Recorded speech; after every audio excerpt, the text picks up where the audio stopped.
Saudara yang dikasihi Tuhan, tidak ada orang yang tidak suka dikasihi. Dan bahkan untuk mendapatkan kasih dari sesama, sering sekali kita tahu bahwa kita harus berinvestasi dengan cara juga mengasihi orang lain, berbuat baik kepada orang lain. Kita tahu bahwa dengan cara demikian akhirnya orang pun akan mengasihi kita. Tetapi hari ini Yesus datang dengan sebuah statement yang menggelegar. Karena apa? Di dalam Yohanes 15 ayat yang ke-9, tanpa tedeng aling-aling, dia berkata, "Seperti Bapa telah mengasihi aku, demikianlah juga aku telah mengasihi kamu. Tinggallah di dalam kasihku itu." Saudara, dia Tuhan yang maha tahu. Dia tahu segalanya. Dia tahu kita tidak pantas untuk dikasihi. Dia tahu kita penuh dengan pelanggaran. Dia tahu kita penuh dengan kenajisan. Tetapi tanpa bertanya, tanpa babi bu akan semua itu, dia langsung berkata, "Aku telah mengasihi engkau seperti Bapa telah mengasihi aku." Kita belum berbuat apa-apa kepadanya, tapi dia sudah berkata, "I love you." Kita belum ada ngapa-ngapain dengan dia, belum ada memberikan persembahan, bahkan belum memuji dia, tapi dia sudah berkata, "I love you." Aku mengasihi engkau. Aku telah mengasihi engkau. Saudaraku yang dikasihi Tuhan, kasih seperti apa?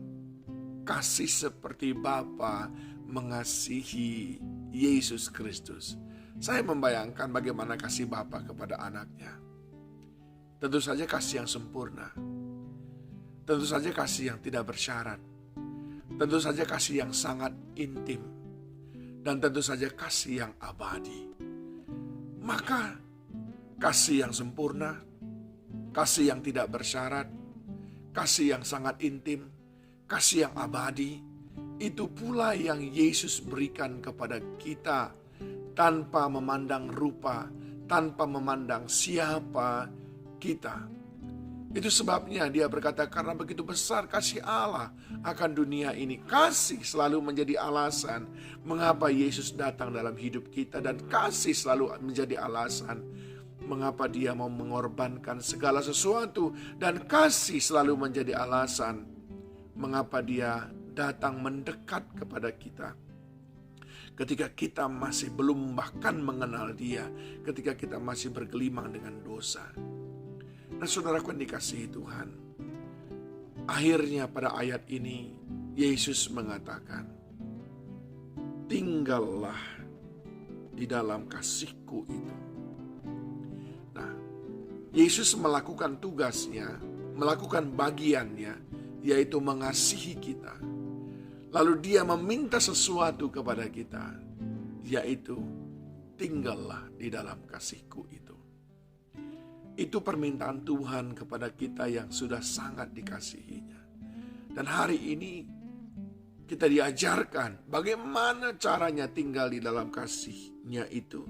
Ayat 10, "Jikalau kamu menuruti perintahku, kamu akan tinggal di dalam kasihku, seperti aku menuruti perintah Bapakku dan tinggal di dalam kasihnya." Kita sudah tahu, Taman Getsemane adalah taman yang sangat mengerikan bagi Yesus Kristus. Bahkan dia hampir-hampir menyerah dan berkata, "Sekiranya cawan ini dapat berlalu daripadaku."